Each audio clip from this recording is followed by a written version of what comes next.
안녕하세요. 하트앤서울 복음방송 주안의 하나 4부 시작합니다. 주안의 하나 4부는 크리스천 신앙서적을 함께 읽고 나누는 책 읽는 그리스도인과 은혜의 설교, 성경의 인물들과 사건을 만나는 바이블 드라마가 준비되어 있습니다. 먼저 책 읽는 그리스도인으로 이어집니다.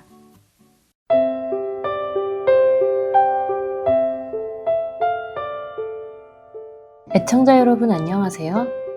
성도들에게 추천해드릴 만한 신앙서적을 읽고 여러분께 소개해드리는 책 읽는 그리스도인 시간 진행의 이선경입니다. 책 읽는 그리스도인 카일 아이들만 목사가 쓰신 팬인가 제자인가 Not a Fan이라는 책을 나누고 있습니다. 요즘 젊은이들 사이에는 친구들의 경조사에 얼마의 축의금 혹은 부의금을 내야 하는지 그 기준이 있다고 하는데요. 아끼는 친구이면 10만 원 이상, 직장 동료거나 친하지는 않지만 자주 봐야 하는 사이는 7만 원, 그렇게 친하지 않으면 5만 원, 이런 암묵적인 룰이 있다고 합니다. 얼굴을 알기는 알지만 그리 친한 사이는 아닌 그저 인사 정도 하고 사는 사이, 그러나 어떠한 관계로 인하여 아예 모르는 척 할 수는 없는 사이, 그런 사이가 바로 5만 원 사이가 아닐까 생각이 됩니다. 그런데 우리는 예수님과 어떤 관계일까요?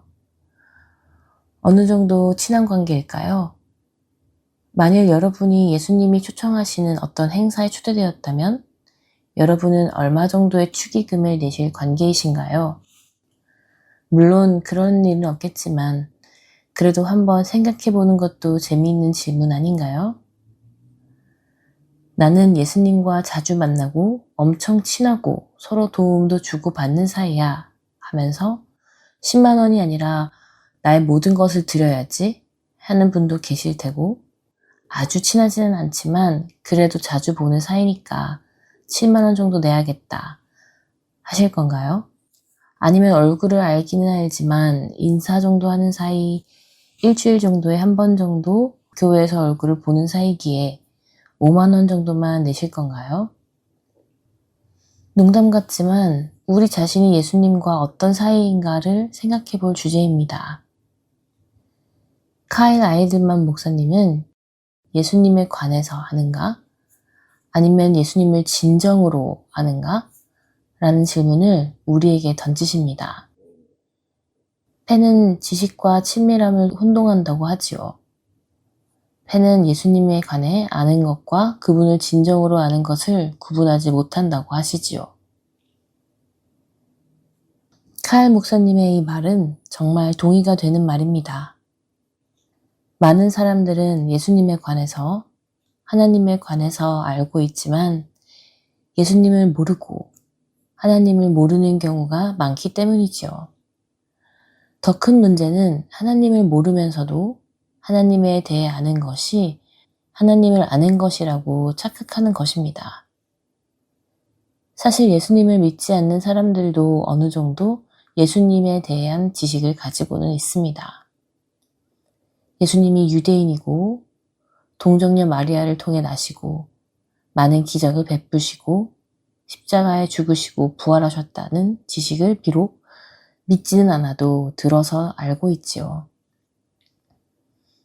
이런 사람들도 예수님이 초대하여 잔치에 가게 되면 어쨌든 축의금으로 5만 원 정도는 낼 사람들이지요.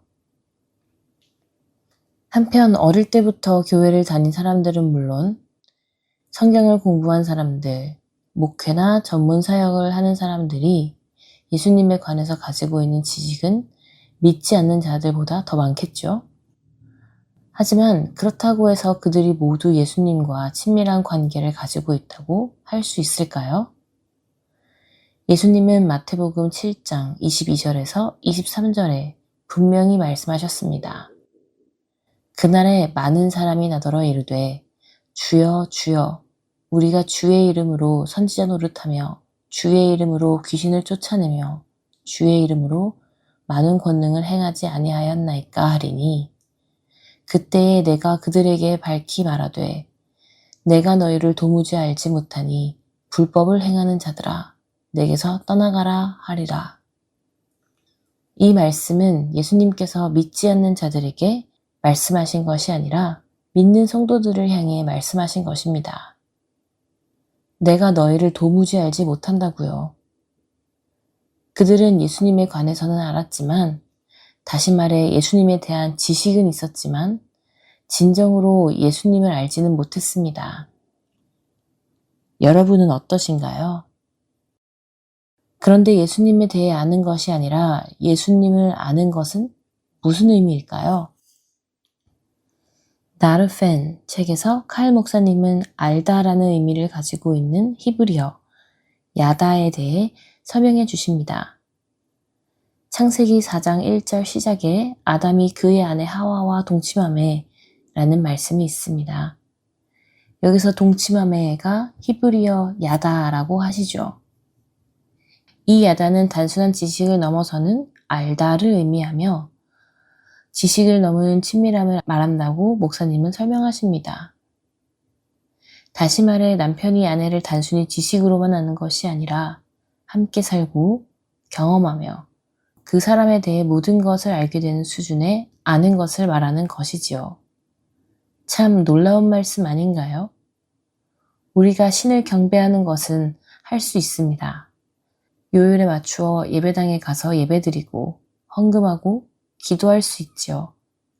그런데 그 신과 교제를 나누며 그 신과 친밀한 관계를 유지할 수 있다는 것이 말입니다.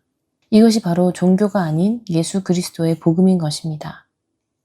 단지 어느 요일에 가서 예배드리고 나의 소원을 빌고 감사헌금을 하는 멀찍이 바라만 보는 신이 아니라 나의 삶에 직접적으로 개입하시고 나와 함께 살아가시는 신이 바로 예수님이신 것입니다. 일방적인 나의 예배가 아닌 서로 사랑하고 소통하는 관계인 것이죠.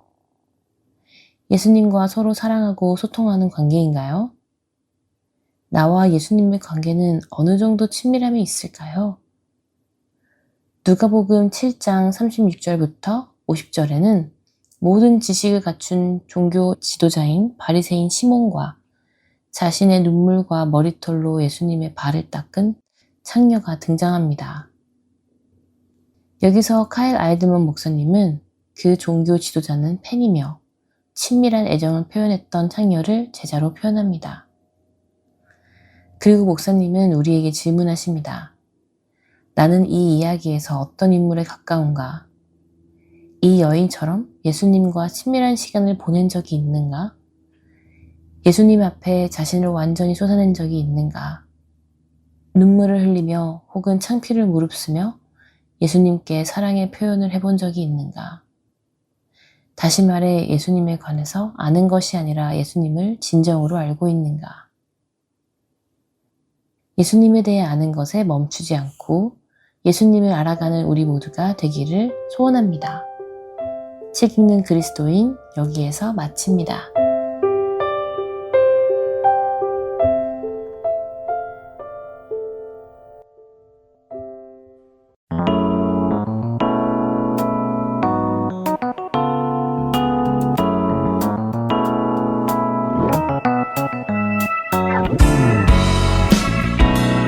오늘도 우리와 함께 하시는 그 주님의 이름을 찬송합시다.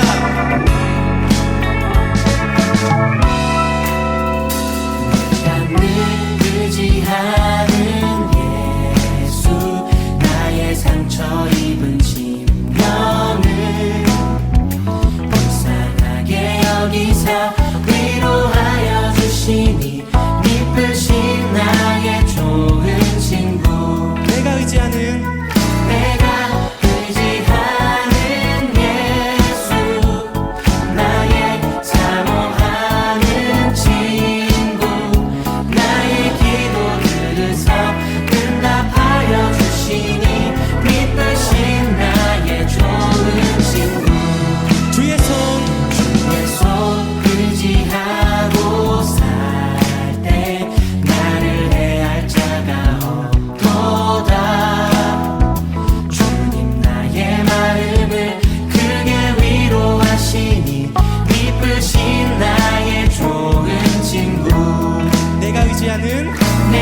은혜의 설교로 이어집니다.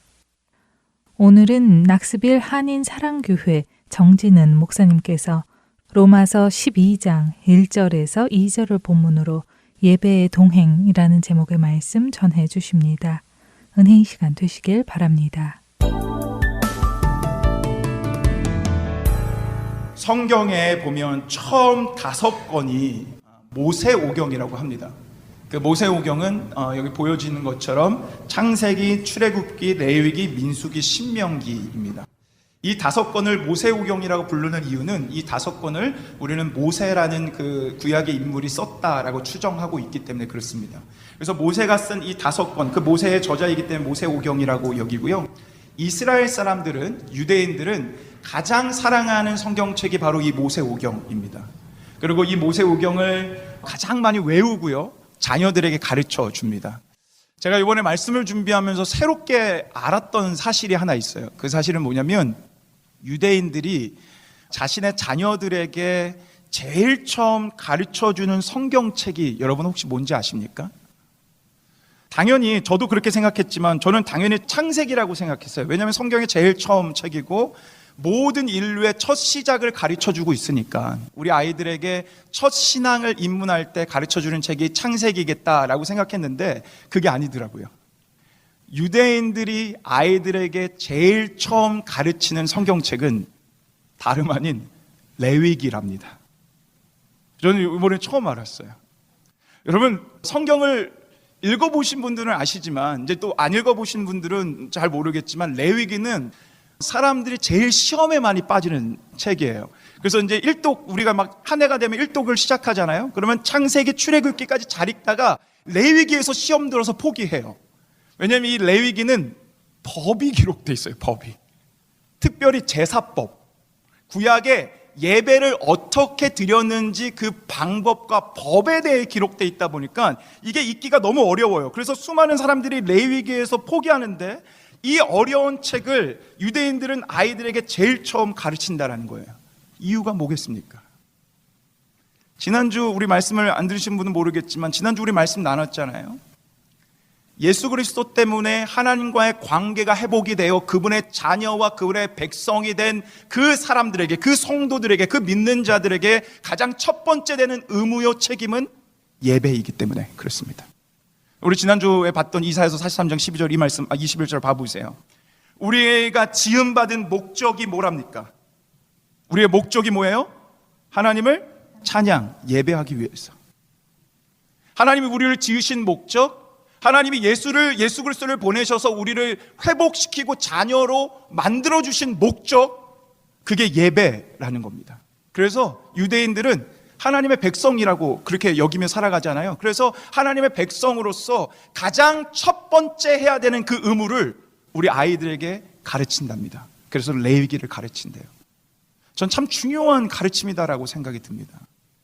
지난 주일부터 우리는 하나님과의 동행의 첫 걸음이 이제 이 예배입니다라고 선포했고 예배에 대한 정의와 의미가 무엇인지를 나누며 시작했어요. 제가 총 2가지를 나눈다 그랬는데 지난주 시간이 없어서 한 가지만 봤죠. 지난주에 나눴던 예배의 정의와 의미 첫 번째는 이거였어요. 봐보세요. 예배란 하나님과의 관계 회복됨을 기억하고 기념하며 확인하는 시간이다. 여러분은 예배를 통해서 구원받는 게 아니에요. 예배를 통해서 복을 받는 게 아니에요. 예배를 통해서 은혜를 받는 게 아니에요. 이미 은혜 받았고요. 이미 은혜는 여러분을 평생 쫓아다니고요. 여러분은 이미 하나님의 축복의 사람이고 여러분은 이미 하나님의 자녀가 됐어요. 그 자는 관계가 회복되었다는 것을 기억하고 기념하고 확인받기 위해 예배하는 겁니다. 저는 오늘 이 예배가 여러분이 하나님의 자녀가 되었다는 것을 다시 한번 기억하고 기념하며 확인받는 은혜가 있는 예배가 되기를 예수님의 이름으로 축복합니다. 그리고 다시 한번 우리가 더 깊은 이 예배에 대한 정의로 들어가며 우리가 참된 예배자로 나아가는 그 예배가 되기를 소망해요. 오늘 그래서 2번째 예배에 대한 이 정의를 나눌 건데요. 2번째 예배에 대한 정의는 이겁니다. 한번 봐보세요. 하나님과의 관계 회복됨을 전심으로 찬양하며 감사를 드리는 시간입니다.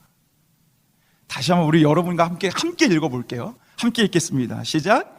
하나님과의 관계 회복됨을 전심으로 찬양하며 감사를 드리는 시간입니다.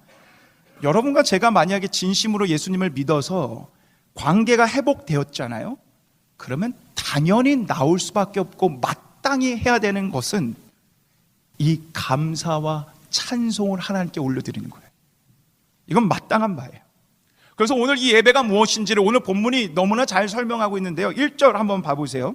예배를 어떻게 드려야 되는지 그 방법을 써놨습니다. 제가 색깔 다른 부분을 이렇게 해놨는데요. 봐보세요.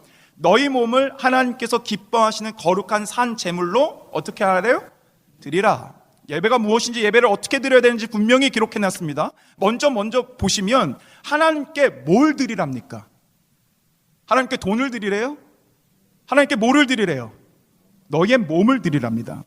여러분, 몸이라는 단어는 한국에서는 하나지만 이 성경이 기록된 헬라어 원문에는 몸이라는 단어가 여러 가지가 있고, 여기서 사용한 헬라어 원문은 소마라는 단어인데요, 이 소마라는 단어는 단지 우리의 육체적 피지컬 이 바디만 의미하는 게 아니에요. 이 소마라는 단어의 뜻은 우리의 모든 것, 지정이, 우리의 생각, 우리의 마음, 우리의 감정, 그리고 더 나아가서 우리의 영까지, 우리의 홀리스틱한 everything about us, 모든 것들을 표현할 때 이 소마, 몸이라는 단어를 씁니다. 그러니까 너의 몸을 드리라는 뜻은 단지 너의 육체만 드리라는 게 아니라 너의 모든 것을 드리라라는 뜻이고요. 그래서 여기에 드리라라는 원어의 뜻을 보면 들어가다 혹은 거하다라는 뜻이 있어요. 그러니까 이거를 봐보세요. 정리해서 말씀드리면, 그러니까 하나님께 예배할 때 너의 홀리스틱한 모든 것, 감정, 생각, 마음, 너의 정신, 너의 영, 너의 행동, 너의 모든 것 다 하나님께 드리며 예배해, 이렇게 말씀하고 있는 거예요. 여러분의 예배 가운데 전 인격이 들어가 있느냐 없느냐, 이것이 예배 드림의 아주 중요한 포인트라는 거예요. 제가 이거를 여러분과 제가 오늘 한번 구약의 제사와 비교해 보자고요. 제가 왜냐하면 서두에 말씀드린 것처럼 구약의 예배에 대한 법이 기록되어 있는 레위기가 있다 그랬잖아요. 오늘 본문 말씀은 사실 그 레위기를 가져온 거예요.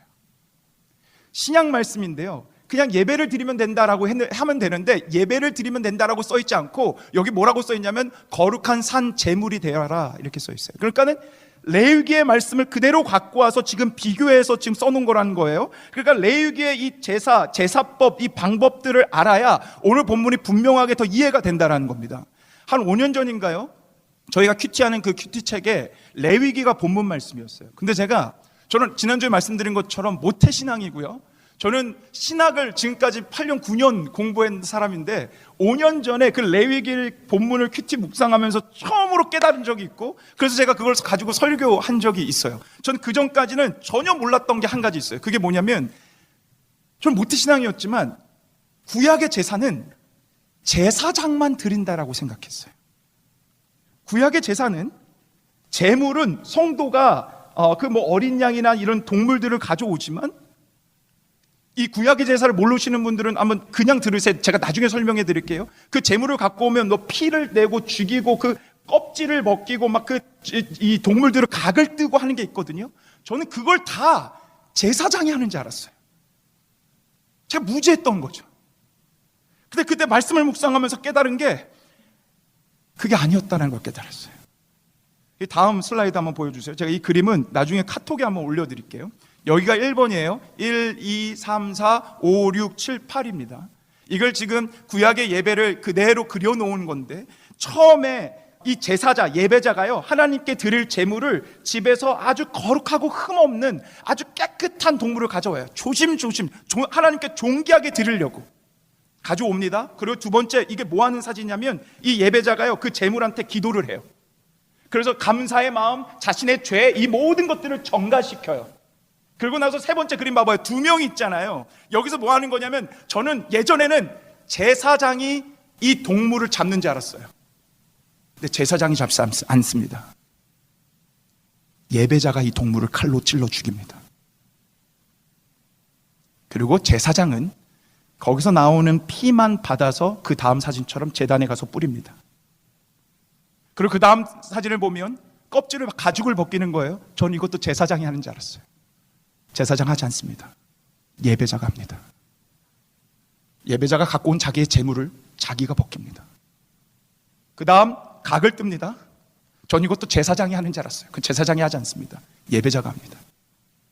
다 각을 뜨고 다 하면 그걸 가지고 나중에 제사장이 제단에 올라가서 태워서 하나님께 올려드립니다.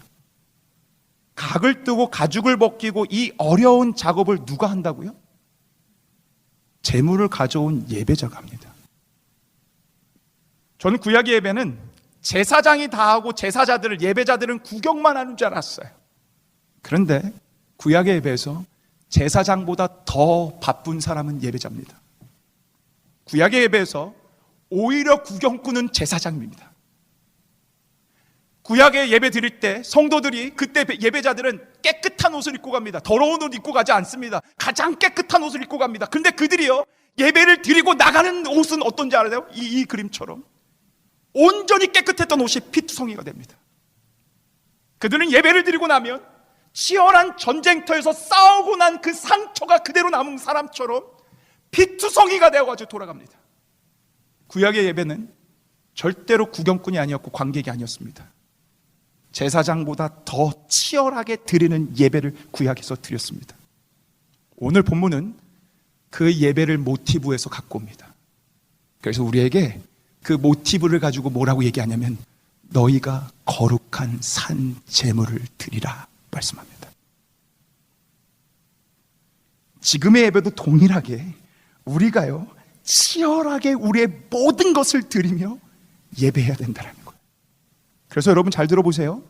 예배를 우리는 본다라고 하지 않고요, 예배를 드린다라고 합니다. 예배는 보는 게 아닙니다. 예배는 드리는 겁니다. 그렇다면 어떻게 하는 게 치열하게 예배를 드리는 걸까요? 여러분, 지금은 저희가 구약처럼 제물을 가져오지 않잖아요. 그럼 어떻게 드리는 게 우리가 치열하게 드리는 걸까요? 여러분, 다름 아니라 다음 슬라이드 보여주세요. 치열한 예배는, 여러분 잘 들으셔야 됩니다, 나의 모든 것들을 예배의 요소마다 시간마다 녹여내어 드리는 예배입니다. 다시 한번 말씀드립니다. 치열한 예배는 나의 모든 것들을 예배의 요소마다 시간마다 녹여내어 드리는 예배입니다. 할렐루야. 사랑하는 여러분, 예배는 치열하게 드리는 겁니다. 점잖게 왔다가 점잖게 양반처럼 구경하고 관객처럼 왔다가 가는 시간이 아닙니다. 여러분은 이 시간에 와서 각을 떠야 됩니다. 껍질을 벗겨야 됩니다. 피를 빼야 됩니다. 여러분의 옷이 처음에는 깨끗할 수 있지만 여러분 끝나고 나면 너덜너덜하게 전쟁을 치르는 시간이 이 시간입니다. 뭐와 전쟁을 치르는지 아세요? 여러분의 마음과 전쟁 치르는 거예요. 여러분의 영과 여러분의 정신과 여러분은 이 시간 전쟁터가 돼서 하나님께 예배를 올려드려야 돼요. 왜 그런지 아세요? 우리는 가만히 있으면 절대로 참된 예배를 드릴 수 없는 나약한 인간들이기 때문에. 여러분, 기도 시간에, 설교 시간에, 아니 심지어 찬양 시간에 집에 두고 온 빨래가 생각나 본 사람, 내가 가스불은 껐나? 오늘 가다가 이거 좀 사야 되는데, 아니면 내가 오늘 숙제가 뭐지? 라고 생각하신 분 손 안 드셔도 돼요. 왜요? 여러분 다니까. 여러분은 지금 전쟁터에 왔지 관객으로 참여하지 않습니다. 왔으면 이왕 예배 드릴 때 치열하게 드려봐야죠. 이왕 예배 드릴 때 오늘 말씀처럼 하나님이 기뻐하시는 예배를 드려봐야죠. 하나님이 기뻐 받으시는 예배를 드려봐야죠. 이왕 왔으니까. 여러분 그거 아세요? 이게 동일한 성경의 패턴인데요, 하나님이 성경의 신구약에서 예배에 대해서 말씀하실 때마다 동일한 말씀으로, 패턴으로 말씀하는 게 있어요. 다음 슬라이드 봐보세요. 1절에 보면 밑줄 친 곳 봐보세요. 하나님이 뭐 하시는 이에요? 하나님이 기뻐하시는. 이게 무슨 뜻이에요? 하나님이 기뻐하시는 예배가 있고 기뻐하지 않는 예배가 있다는 거예요. 영어로 봐보세요. acceptable. 하나님이 받을 만한 예배가 있고 받지 못하는 예배가 있다는 거예요. 이게 동일한 패턴이에요. 창세기 4장 가인과 아벨, 가인의 예배는 받지 않았어요. 아벨은 예배를 받았어요. 하나님의 원하시는 예배가, 예배자가 있다는 거예요. 물론 예수 그리스도를 통해서 그 예배가 올바로 서야 돼요. 그렇지만 하나님의 원하시는 예배가 있다는 거예요. 구약 성경의 제일 마지막 책이 뭔지 아십니까? 구약 성경의 제일 마지막 책 말라기예요. 말라기는 1장부터 예배에 대해서 말씀합니다. 하나님이 이스라엘 백성에게 뭐라고 얘기하냐면 너희 어떻게 그렇게 예배드리냐. 그랬더니 이스라엘 백성들이 그 말씀을 듣고 뭐라고 반문하는지 아세요? 하나님 무슨 소리예요? 우리 예배하고 있는데. 하나님 무슨 소리예요? 우리가 지금 제물 드리고 있는데 근데 우리의 예배를 안 드린다니요? 우리의 예배가 없다니요? 이게 무슨 말이에요? 하나님이 그들에게 1장 8절에 이렇게 반문하면서 말씀하시는데, 전 이 말씀이 우리 모두에게 주시는 하나님의 음성으로 들렸으면 좋겠어요. 이 말씀 한번 우리 같이 읽어보겠습니다. 함께 읽겠습니다. 시작. 만군의 여호와가 이르노라. 너희가 눈먼 희생 제물을 바치는 것이 어찌 악하지 아니하며 저는 것 병든 것을 드리는 것이 어찌 악하지 아니하냐. 이제 그것을 너희 총독에게 드려보라. 그가 너를 기뻐하겠으며 너를 받아주겠느냐. 여러분, 무슨 말씀인지 이해가 되세요? 이들 예배 드렸어요. 예배 나왔어요. 심지어 제물도 드렸어요. 근데 그들의 제물을 봐보세요. 그들의 제물은요, 병든 것, 눈먼 것. 하나님께 예배는 드려야 돼요. 그들의 문화와 그들의 그 민족성이 그러니까. 그들의 예배는 습관적이요, 의무적이요, 아무런 마음이 없던 예배였다는 거예요. 그 다음 하나님이 말씀하시는 게 충격이에요. 그 다음 하나님이 뭐라고 말씀하시냐면, 이거를 누구에게 드려보래요? 총독에게. 이게 무슨 말씀인지 아세요? 너희 대통령 만나는데도 그렇게 할 거야? 너희 대통령 만나는데도 그렇게 할 거야?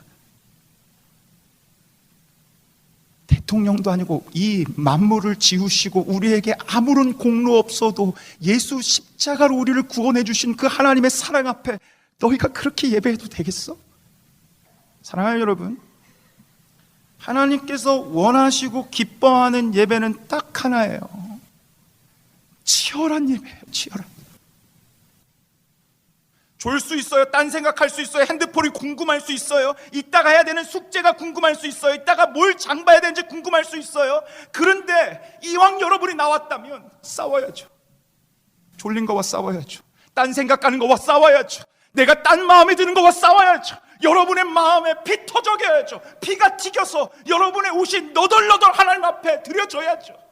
여러분이 치열한 예배로 서야죠. 여러분, 저는 예배 인도자와 설교자로서 최선을 다해 예배 준비하겠습니다. 그건 저의 몫입니다. 그건 저와 제가 싸울 몫입니다. 제가 날마다 하는 기도가 있습니다. 그게 무슨 기도인지 아세요? 하나님, 저 예배의 방해자가 되지 않게 해주세요. 하나님, 제가 예배 처음부터 끝까지 인도하고 말씀 전하는데 하나님 행여나 저 때문에 방해되지 않게 해주세요. 저 맨날 그거 놓고 기도해요. 저를 위해 기도해 주세요. 불쌍한 이 종이 더 하나님의 예배를 잘 준비할 수 있도록 기도해 주세요. 그리고 여러분은 여러분의 싸움의 몫을 하세요. 저는 저의 싸움의 몫을 할 테니까 여러분은 여러분의 싸움의 몫을 하세요. 치열하게 이왕 나온 거, 하나님과의 관계가 회복된 것을 최선을 다해서 감사와 찬양과 우리의 모든 것들을 싸움에 올려 보여주세요. 싸우세요. 그건 여러분의 몫이에요. 여러분이 하나님 앞에서 치열하게 해야 되는 여러분의 몫이에요. 그런데 그렇게 되면, 우리가 그렇게 치열한 예배를 드리면요, 이 예배에 마음을 울리는 감동이 없어도요, 이 예배에 멋진 설교가 없어도요, 이 예배에 은혜로운 찬양이 없고, 이 예배에 찬양대가 없고 성가대가 없어도요, 이 예배는 하나님이 기뻐 받으시는 예배가 될 줄 믿습니다. 그게 하나님이 기뻐 받으시는 예배예요. 그리고 여러분, 하나님이 기뻐 받으시는 예배가 올려지면 하나님은 그 예배자에게 선물을 주십니다. 잘 들으세요. 하나님이 기뻐 받으시는 예배를 드리면 그 예배자에게 하나님은 선물을 주십니다. 그 선물은 마음의 변화입니다. 2절 말씀 우리 한번 같이 읽어보겠습니다. 함께 읽겠습니다. 시작. 너희는 이 세대를 본받지 말고 오직 마음을 새롭게 함으로 변화를 받아 하나님의 선하시고 기뻐하시고 온전하신 뜻이 무엇인지 분별하도록 하라. 여러분, 이 말씀을 봐보세요. 마음을 새롭게 함으로 뭐라 하래요? 변화를 받아. 근데 봐보세요. 수동태예요. 이게 무슨 얘기인지 아세요? 우리한테 너 변해야 돼 라고 말씀하지 않습니다. 눈을 크게 뜨고 보세요. 너 변해야 돼 명령하지 않습니다. 받으라고 말씀합니다. 우리한테 줄게, 받아. 우리의 힘으로 변화를 해라라고 말씀하지 않고요, 하나님이 선물로 그 예배자한테 준다고 말씀하십니다. 하나님이 참된 예배자에게 주는 선물은 확실합니다. 마음의 변화입니다. 이게 예배가 주는 은혜요 유익입니다.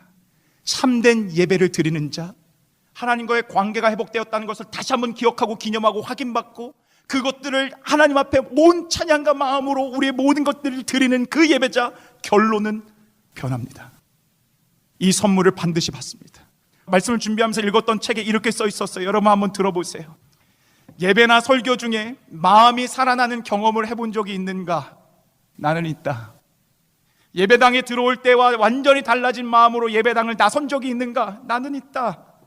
찬송가나 복음성가를 부르다가 문득 자신이 하나님께 감사하기보다는 불평할 때가 많았음을 깨닫고 회개의 눈물을 흘린 적이 있는가? 나는 있다. 주일 예배는 하나님의 자녀로서 우리가 가진 수많은 복을 깨닫고 볼 수 있는 눈을 갖기 위한 시간이다. 주일 공예배는 내 두려움을 믿음으로, 불평을 찬양으로, 흔들림을 순종으로 바꾸기 위한 시간이다. 이제 예배를 막 나오기 시작한 성도님들 제가 축복합니다. 이제 막 예배를 나오기 시작한 우리 청년들, 우리 성도들 제가 예수의 이름으로 축복합니다. 이왕 나온 거 하나님, 내가 한번 하나님 예배 참되게 드려볼게요. 하나님, 제가 더 알아가 볼게요. 하나님, 이왕 나온 이 시간 제가 허투루 보내지 않을게요. 그래서 할렐루야, 그래서 그 시간마다 이 처음 예배의 자리를 나온 여러분들에게 하나님이 주시는 선물을 매주마다 받아가는 예수 그리스도의 축복이 있기를 선포합니다. 그리고 저와 함께 지금 예배자의 수많은 세월을 걸어온 우리 성도 여러분, 우리 이런 경험 있잖아요. 예배 나오기 너무 싫었는데 나와서 생각지도 못한 하나님이 만져주시는 경험한 적 있잖아요. 예배에 나와가지고 내가 불안과 세상에 대한 걱정과 이런 수많은 것들이 있었는데 하나님을 찬양하다가 기도하다가 그 말씀을 듣다가 여러분의 마음이 회복된 적 있잖아요. 저와 함께 걸어가는 우리 성도 여러분, 이 축복이 올해 여러분의 매주 예배 가운데 끊이지 않기를 예수님의 이름으로 축복합니다. 매주마다 여러분이 참된 예배자로 치열하게 드려서 하나님이 주시는 이 선물 때문에 예배를 걸어나가며 여러분이 한 주 승리하며 하나님과 동행하는 그 복된 예배자의 출발이 주일 공예배가 되기를 예수님의 이름으로 축복합니다.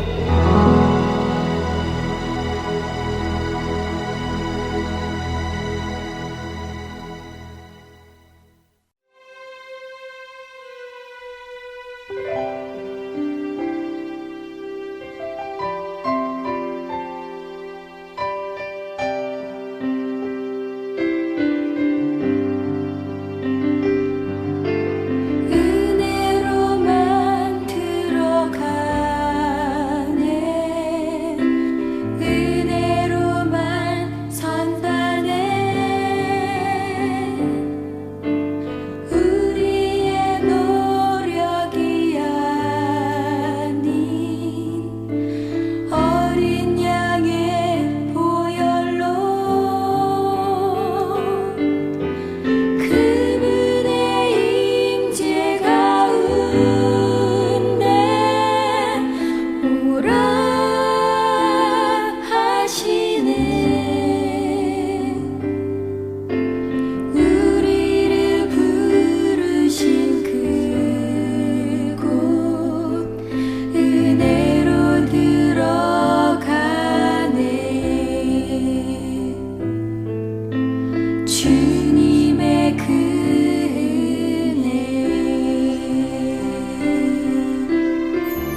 우리의 노력이 아닌 어린 양의 보혈로 그분의 임재 가운데 오라 하시네. 우리를 부르신 그곳 은혜로 들어가네.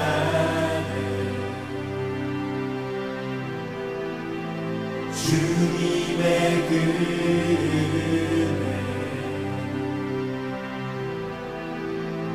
주님의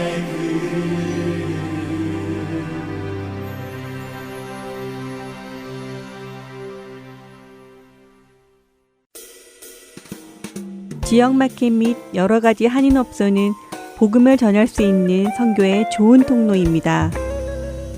델러웨어주에는 한인들이 약 4,000명 정도 살고 계시다고 하네요.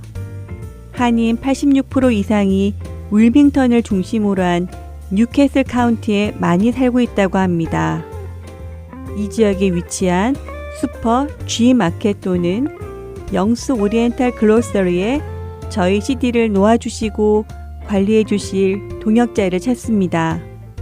매주 혹은 한 달에 2번 정도 방문하여 CD를 배치해 주실 수 있는 분은 사무실로 연락 주세요. 사무실 전화번호 602-866-8999입니다.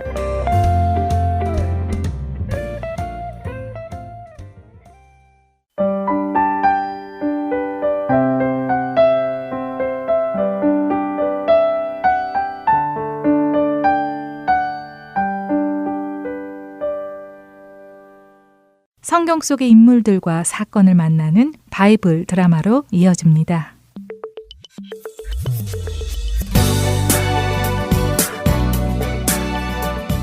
애청자 여러분 안녕하세요. 바이블 드라마 열왕기 편 진행의 박윤규입니다.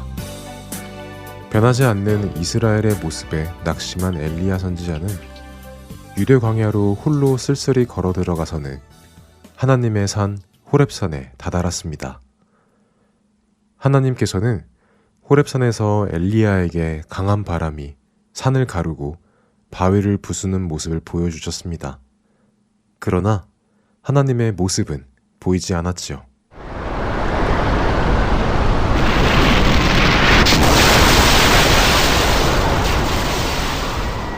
아니, 분명 하나님께서 지나가신 것 같았는데 바람과 바위만 부서지고 하나님의 모습은 보이지 않는구나. 어디로 가신 것인가? 엘리야가 그렇게 궁금해하던 그때 갑자기 큰 지진이 일어나며 땅을 흔들었습니다.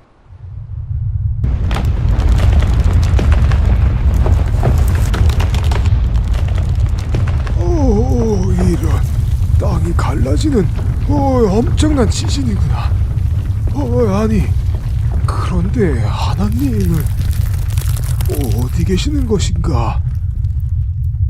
왜 이런 놀라운 바람과 지진을 보여주시면서 나타나지는 않으시는 것인가? 지진이 멈추자 이번에는 큰 불이 엘리야 앞에 나타났습니다.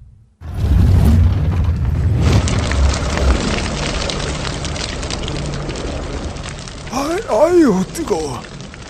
엄청난 열의 불기둥이구나. 하나님, 이 안에 계신 것입니까? 놀라운 불이 나타났지만 하나님은 그 안에도 계시지 않으셨죠. 바로 그때 아주 세미한 음성으로 하나님의 음성이 들리기 시작했습니다.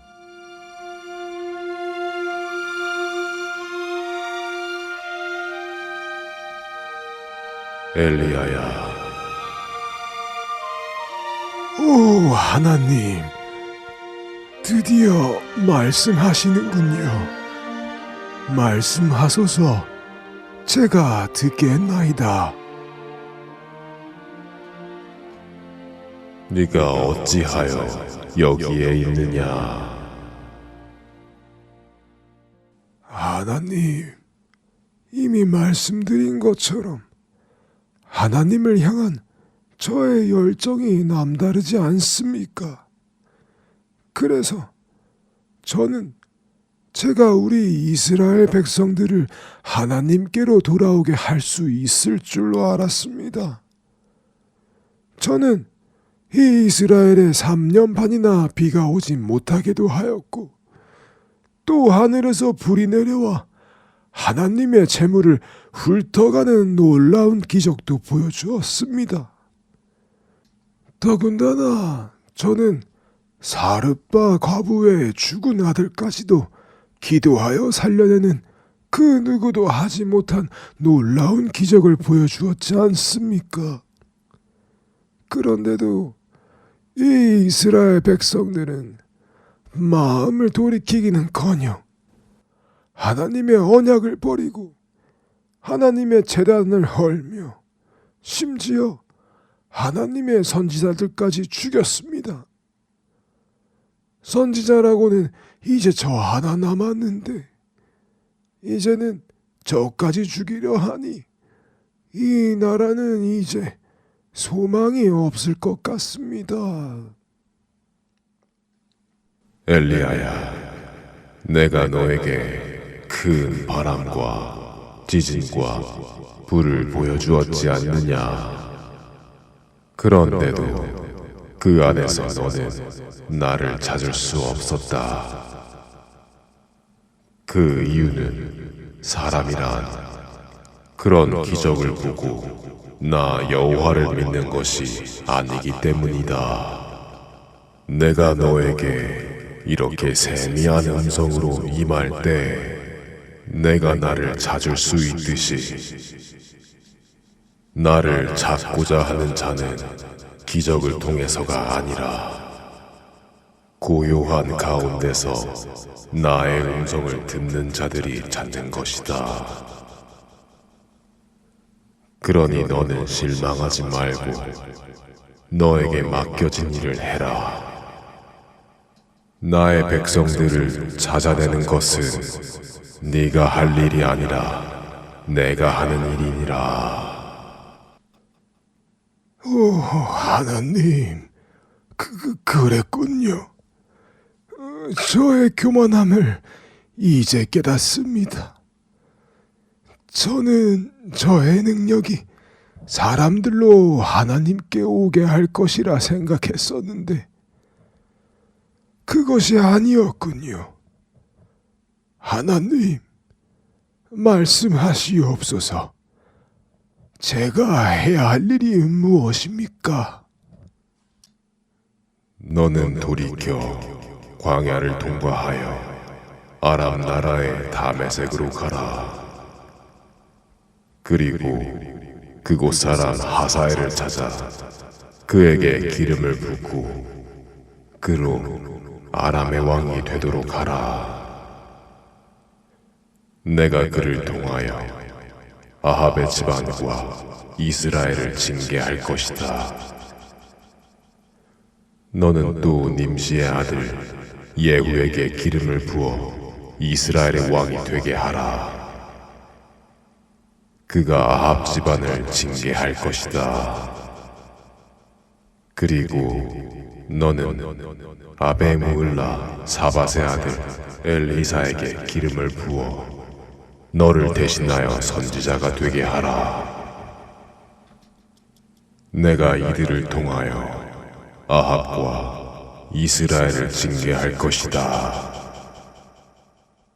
하사엘의 칼을 피하는 자는 예후의 손에 죽을 것이며 예후의 손을 피하는 자는 엘리사에 의해 죽을 것이다. 그러나 걱정하지 말라. 내가 이스라엘을 징계하는 가운데에서도 7,000명을 보호할 것이다. 그 7,000명은 바알에게 무릎 꿇지 아니하고 바알에게 입맞추지 아니한 거룩한 자들이기에 그렇노라. 네, 하나님. 알겠습니다.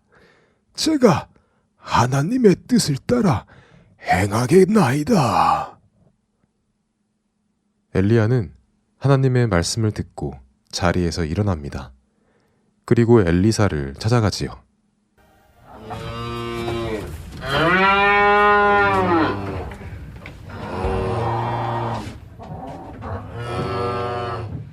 엘리사는 12마리나 되는 소들을 몰며 밭을 갈고 있었습니다. 이리야, 이리야. 그래, 소들아. 고맙다. 조금 더 열심히 일해 주거라. 이리야, 이리야.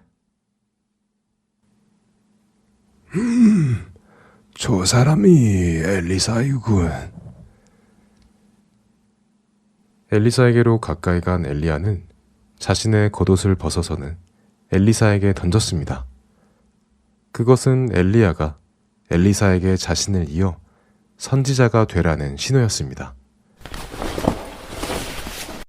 옷을 받아든 엘리사는 그 의미가 무슨 의미인지 알고 있었지요. 엘리야 선지자님이시군요. 감사합니다. 저를 이렇게 불러주셔서요. 잠시만 기다려 주십시오. 제가 가서 저의 부모님들께 작별 인사를 드리고 오도록 하겠습니다. 그렇게 하도록 해라. 엘리사는 하나님의 선지자로 부름받자 자신이 그동안 하던 일을 모두 내려놓습니다. 그는 이제 자신의 삶을 하나님께 드리기로 결단하고 그동안 자신이 농사를 짓는 데 사용했던 소들 중 한 쌍을 잡아 농부들에게 나누어 먹이고 자신의 농사기구들을 불사릅니다. 그리고는 일어나 엘리야를 따르기 시작합니다. 바이블 드라마 열왕기 편 다음 시간에 뵙겠습니다. 안녕히 계세요.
주안의 하나 4부 준비된 순서는 여기까지입니다.